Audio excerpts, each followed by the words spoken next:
Based in Milton, Delaware, and founded by Sam Calagione in 1995, Dogfish Head Brewery won the hearts of craft beer lovers and became one of the best-known breweries in North America and in many other parts of the world, with their great IPAs and ancient ales among all the amazing stuff they brew every year. Uh, we're gonna, as you probably guessed, celebrate Dogfish Head Beers tonight. So good night, everybody. I'm Gil Mello, and this is Friday Night Hangout from Crafty Beer Nation. And with me, I have Lola Laresi, Doug Nolan, and Linda Dean. And how are you guys doing tonight? Hey, Doing well. How are you? good. Already dipped into the well, so we're feeling good. Glad it's Friday. Mm-hmm. Yeah, me too. I have to work tomorrow, but hey, who cares, right? Yeah. Yeah, so I think there's no doubt that Dogfish Head's probably among one of the rock stars of craft brewery. I probably never met somebody who drinks craft beer that doesn't know who Dogfish Head is. So I like it. It was one of the first beers I started drinking when I got into craft beer, and I'm very happy we can spend some time with them. So, what are you guys thought on Dogfish Head? It's Let's. one of my favorites. I Uh, the, uh-huh. oh, no, go ahead. Go ahead, sorry. Well, I was just gonna say the first thing I remember having from them is Bird and Baton, and that's just one of my favorite beers. And I got one when I went to Total Wine earlier. It's just one of my favorite beers. It's just got that sweet taste, and it's not too syrupy, but it's not bland, and it's just perfect. I love everything, almost everything I've had from them. I think I like their adventurous spirit. Really, really, I like them jumping into those ancient ales. That's Yeah, fantastic. yeah, Yeah, and it's they're hard. clever and funny. Well, yeah, and it's really hard to go wrong with many other things. And I know I discussed a few weeks back, or maybe it was last week, about my dislike of some people experimenting with things. But somehow, when it comes to like Dogfish Head with their experimentations, like they always seem to kind of, for the most part, end up pretty drinkable. I mean, rarely, and there's only been a handful of beers from them that I've disliked, but for the most part, like their ancient ales always tend to be um, pretty solid. Even if it's something you don't like, it's Hmm. usually not because it's a bad beer. It's generally because it's maybe not a style you prefer or whatnot. But um, they do make some fantastic stuff. Yeah, I'm not gonna say that I like every single beer that they make, and probably there is no brewery that I love every single beer. But Dogfish Head has a thing for being consistent and crazy at the same time, which is you kind of come to expect them to come with something different all the time. I just when I drink craft beer, when I drink beers from Dogfish Head, I always look for their ancient ales or something that are more out of the box, and they have lots to offer, no doubt. I think too with them is what the one thing that kind of bothers me sometimes with like places like Dogfish Head is I think a lots of times there are a lot of emphasis put on some of their special release things, whether it be the Pearl Jam 20 or the Grateful Dead one, and in some of their just regular releases at times I feel to get overlooked, like their Indian Brown Ale, which is their Mhm. really hoppy brown ale. It's fantastic.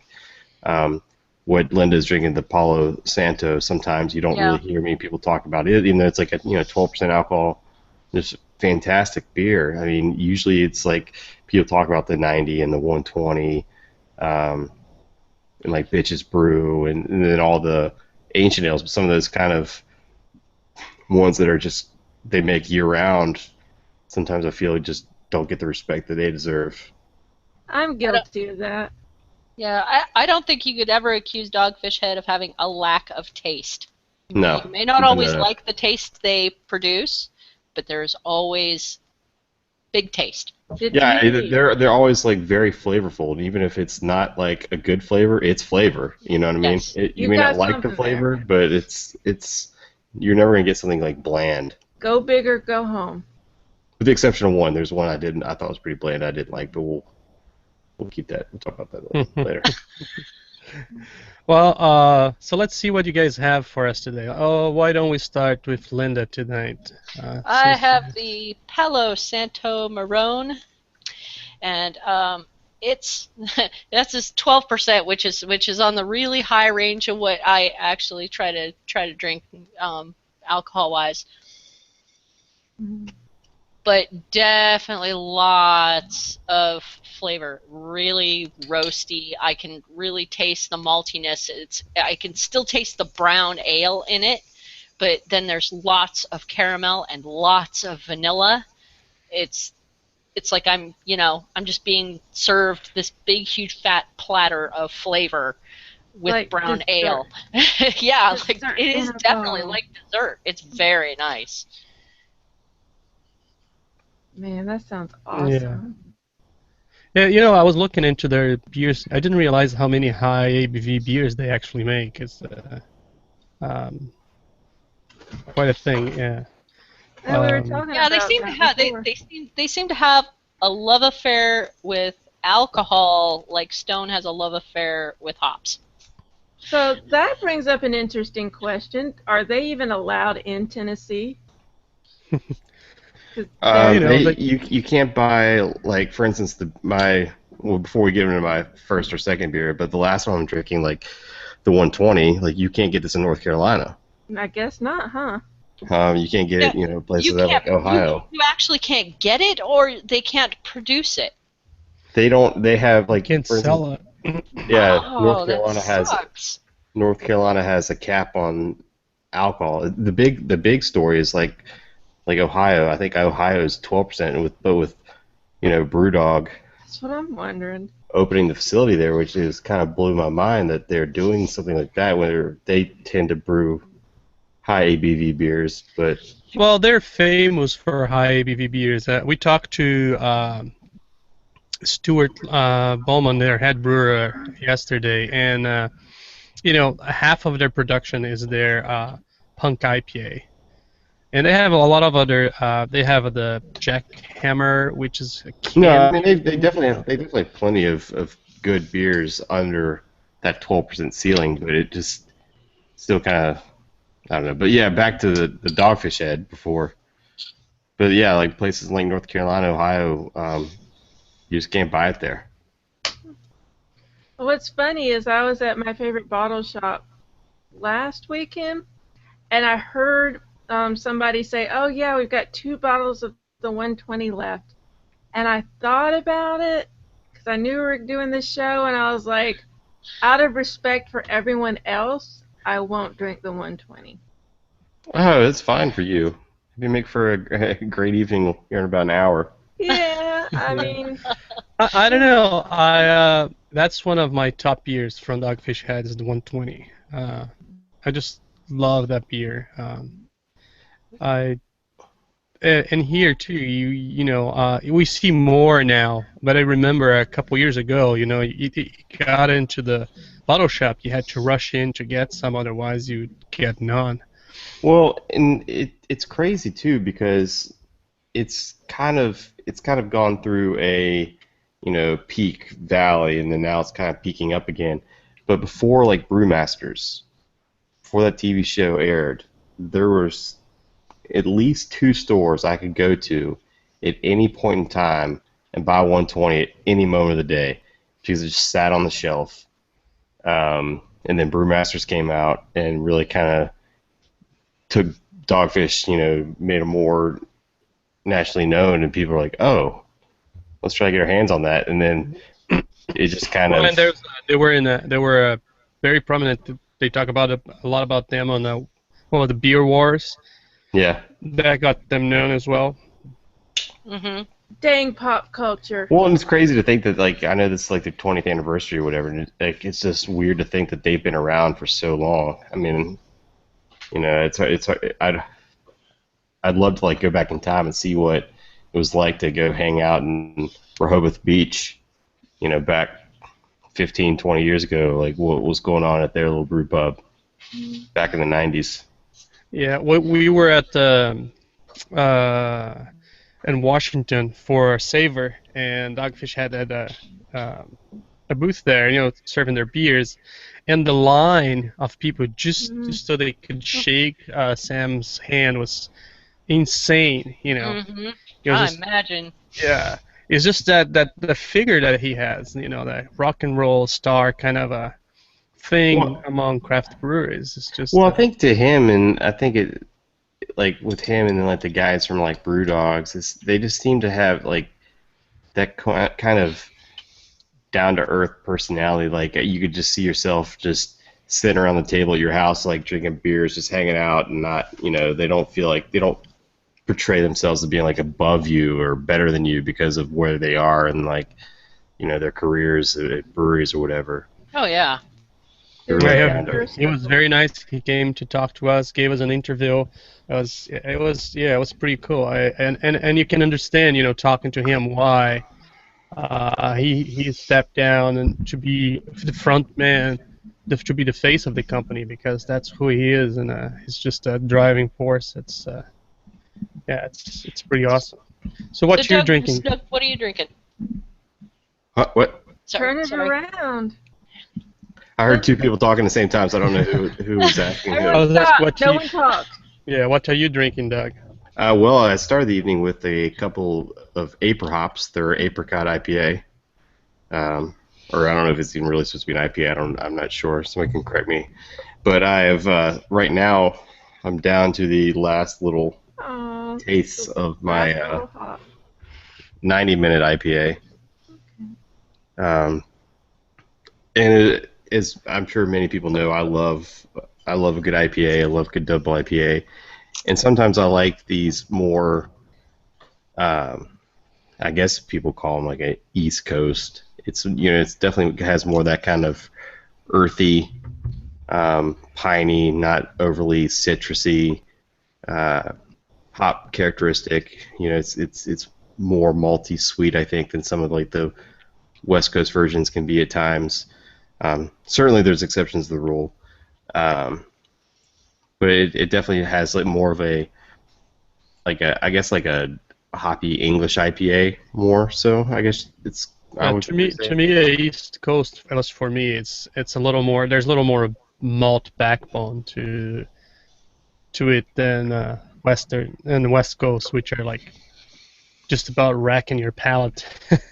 Yeah, I mean, They're a proud lot of of, their a lot of hops. those West Coast ones are like that, and there's certainly some more balanced versions out there. But I think this one, the 90, even like, I mean, this isn't super fresh. I mean, it's 2 months old, but it's not even like when you get it, 2 weeks old. It still tastes kind of similar to as it does now. It's not overly aggressive with the hop bitterness. It just kind of really blends well and really is really balanced, and you get that, like I mentioned before, you kind of get that more caramel, biscuity malt backbone with a more earthy, piney hop characteristic to it.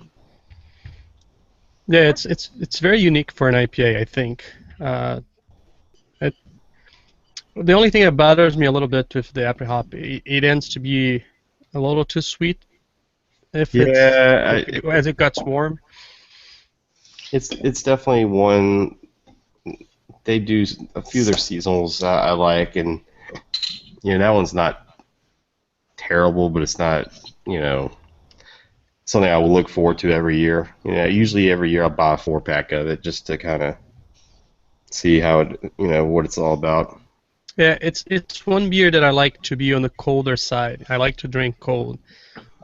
It's nice to be, when you're sitting on the porch and stuff like this. And I buy it. I say that I say it's on the sweet side, but it's funny how I buy it every year after year when it comes out. I always grab it. Yeah, it's one of those beers. It's consistently good. It's not it's not something that's just gonna blow you away. But if you're looking for just an easy drinking, not overly bitter, but with a little fruity, just sit around by the pool or just A dependable seasonal. yeah. I call those everyday beers. They're the beers I know I have. I'm like, I know I like it. It's nothing fancy, but I know I like it. So. So what are you drinking, Lola? Holy What's your booze. beer? so excited. I have Well, got Mhm. go ahead. I've got music-inspired beer. Grateful Dead, Oh, that's American Beauty. In that's a, tribute of their 50th anniversary. Not 50th, is it? Wasn't it You're 50? right, 19.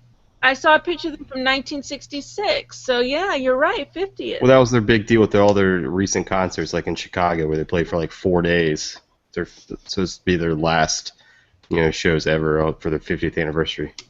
You know, you're right. I wasn't even thinking about it. I knew they were playing. I didn't know it was their 50th though. That's awesome. American Beauty, an Imperial Pale Ale inspired by Grateful Dead, captures the spirits of the band's 30 years of touring and recording. That's what threw me off because I saw that too. So they've been, Yeah. well, they're probably counting because Jerry Garcia died 20 years ago. Yeah. So they're thinking the 60s to the 90s. So I think that's where they get the 30 years from. Mm-hmm. But I was reading the Grateful Dead fans contributed to the recipe. It said they had 1,500 different ingredients that they suggested. Overwhelmingly, they said granola, so there's granola in here. Of course, I have an idea of what one of their suggestions probably was. But as far Yeah, as I think they had it on their website, and or I don't know if it was Grateful Dead's website or Dogfish Head's website. I remember hearing about this. I don't know if it was on one of the beer websites or if it was on a TV show or something. But yeah, they had just all these Grateful Dead, the Deadheads writing in, hey, you should put weed in this beer. You should put granola in this beer. You should put, whatever. Well, and the funny thing is, I never actually went to a Grateful Dead concert because I was poor when I was younger. But what I did, I went with some friends of mine and we tailgated, whatever you call it, in the parking lot. And we made purses and we sold purses. And someone else there was making grilled cheese sandwiches, so we ate grilled cheese sandwiches. So if I'd made the suggestion, it would have been bread or cheese or purses. Well, before we go back to beer, yeah, it's funny you mentioned like you didn't go. I live in a small, well, I guess not too terribly small, but not known for our music scene here, I should say. And Grateful Dead played 2 nights in a row here, and my sisters went. And I don't know how my parents let my sisters go to a Grateful Dead show. I believe it was 1985 or 86. So my oldest sister, would have been 14 or 15, and my other sister would have been 12 or 13 at a Grateful Dead show. And they came back high from all the contact, right? Without parental supervision. Okay, that would. I well, would you never know what? allow There that. was internet was not as widespread. They couldn't Google it at the time, so Yeah. Yeah. they probably just took our word for it. So somehow my sisters talked my parents into letting them go to a Grateful Dead show. But they That's both came back amazing. alive. They are both alive and well and doing very well for themselves now. They came Okay. back very mellow, I would imagine. Oh, but here's what the beer looks like. It's really good. It's got Does some it taste like maltiness. almonds? No, I don't get the almonds. I don't get the granola. To me, it just tastes like a malt IPA. It tastes really good. It's just Does it taste like grilled cheese? no, it Does doesn't. it remind you? Does it make you want to eat grilled cheese? Well, anything makes me want to eat grilled cheese. I Does- mean, you don't have to Does say it anything. make you having a craving for food of some kind? Yeah. Well, the later it gets at night, the more I crave food. In fact, just thinking about the Grateful Dead makes me want to eat some kind of food. Oh, see, score! Yeah, so now I'm thinking about it, I'm like, I do want grilled cheese sandwiches. Dang it! Well, Just thinking. the food pairing recommendations are Thai, jambalaya, and fries. Come No, on. not That's- jambalaya. They should add like a whole Wait. stream of food onto that. Wait, that's the food pairings for what beer? That's the recommendations for the Grateful Dead. Jambalaya and This is French too fries. sweet. Jambalaya, with Thai, jambalaya. Thai, jambalaya, or fries. That's a big jump from jambalaya to fries. It's like, Yes.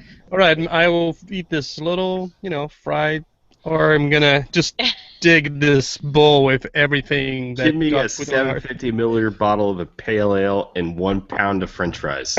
Well, come on, Thai food. What do you eat when you're drunk? You're either eating bar food, which is That's fries. true. You're eating Thai noodles, or come on, just throw everything in the bowl all at once and cook it.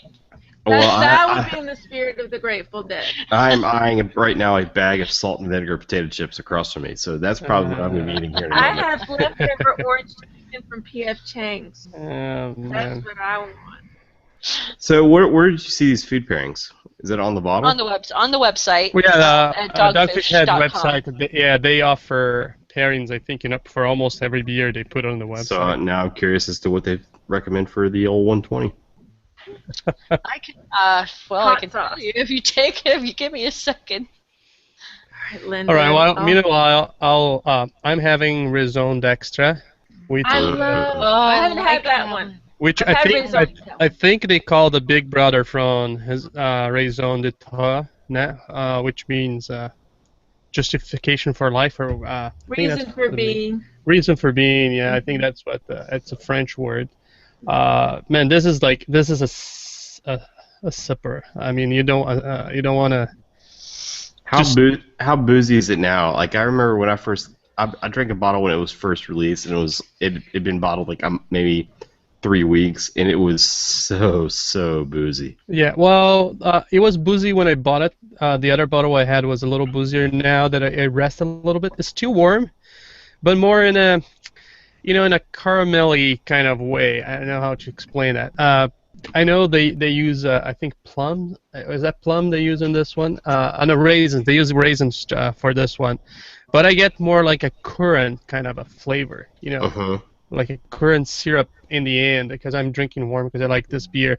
Different from the Apricots that I cold. I like this beer a little on the warmer side, and this is a very luscious beer. This is it's almost like a dessert having this beer, and the aroma is just you can. I think I read on the website. I lost the website now, but they use Belgian yeast for this, and I can get that bready banana kind of a smell to it. But at the same time, I get the raisins and all that dark fruit kind of a aroma. It looks really dark. I would say it would be a darker brown. Okay. More than a stout brown. So I wonder. Yeah, it's almost like a caramel in a glass. That is dark. Yeah, it's so it looks beautiful. It has a nice lacing. It is warm, but it's a nice warm. I would say I'm not. I don't think there's seasons to drink beer. I drink the beers I like anytime. Doesn't matter if it's hot or not. But this is a nice beer for a cold day. It will warm your heart. No, no problem there. I don't know. They don't put what's the ABV in here, but I know it ranged from year to year, and I think this year was about 18%. So yeah. Being my second beer, and I have a couple more to go. Yeah, it's gonna be a night for me today. You're drinking more than one of those? Not those. I'm drinking other beers. Oh, yeah. So it's an awesome beer. I love it. I think although it seems to be just a vamped up like a raison d'être. Tastes very different to me, at least. They're both. I like both of them, and I wish they would have the Detroit again. But this is a really, really good beer. I love this beer, and I don't mind the heat. If you come close and you pull the air out of it, you get the alcohol really through. It's a warm beer for sure, but yeah, it looks like on the website they say that it's brewed with an obscene amount of malt, brown sugar, and raisins. Brown sugar and raisins. Yeah, maybe that's the brown sugar that I'm thinking about currant. Maybe that's. And they list the ABV at 15 to 18%. So